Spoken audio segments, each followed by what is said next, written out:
Do you Yeah. still see the artists using CryptoVoxels, or are they moving on to other platforms?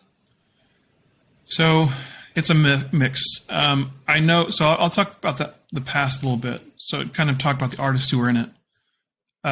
So this is back before. So this is 2018. So this is back before any of the metaverse stuff took off. A lot of the first artist meetups were in CryptoVoxels. So you'd have hosts like NFT Land, who's Rizzle on Twitter, Matthew Nifty Land. They would host events and the work in progress meetup. So they would do a weekly show, those kind of things. And there'd also be like artist meetups in CryptoVoxels. So you could like a lot of money. He has a lot of builds in CryptoVoxels. I believe he's built land for Whale Shark. I know he did some for. These are collectors. Basilius is a big collector. He has Voxel Hotel where there's a lot of events that he hosts in there.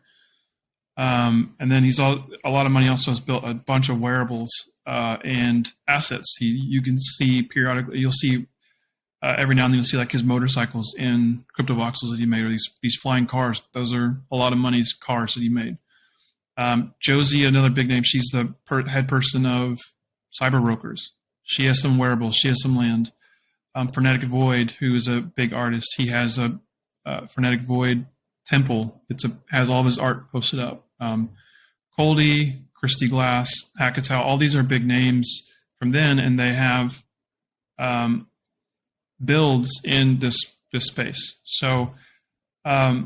And to your question that you asked is like, do I still see them in the building in that? I do not see them build the work in progress meetup. That still happens in CryptoVoxels, but they've broken it up into several metaverses. I believe they do. They have sometimes in Decentraland, sometimes in Monoverse.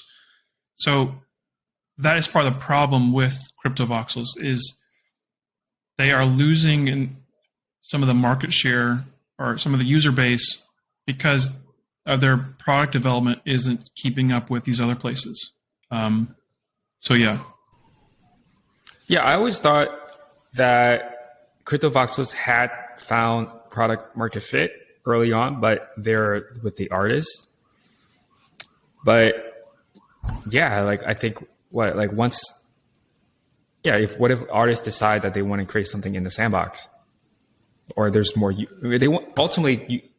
artists I think want to create galleries where there's users, right? Ultimately, that's what they want to do.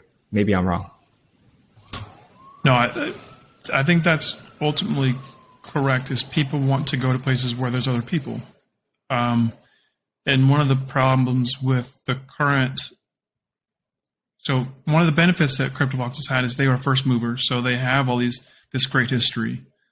But one of the downsides of being first mover is people coming in now, like on Cyber, they can learn from the mistakes of CryptoVoxels. So they are basically getting a head start on starting the build correctly. And there's that part of it, but there's also like how do the people view like integrations with CryptoVoxels? So if you're a project, and I mentioned this in the Decentraland talks where Ice Poker, they're going to be very pluggable into other metaverses because their stuff is how you play the poker. You have wearables and you get access to these things. So their assets are on chain, so they can basically plug and play, assuming that the infrastructure supports the games that they want to allow their wearables to have. I don't see CryptoVoxels tapping into that. I don't know if they have the numbers of engineers to start tapping into those. So I think they'll lose more market share as more metaverses come in because there's going to be much higher budgets in other metaverses than what I think CryptoVoxels has. An example would be like on Cyber. I can 100% see on Cyber onboarding Ice Poker before CryptoVoxels. So again, they'll get those users. And that's just one example. Sandbox, if they want to partner with another metaverse, they'd probably partner with on Cyber first because I imagine that OnCyber could facilitate that better, just because how OnCyber, I think the persistent worlds are probably too difficult, too ambitious in the current technical landscape. Meaning, because you see, when you do Decentraland, it's buggy, it's glitchy. Even if you have a really powerful computer, it's still not a great user experience.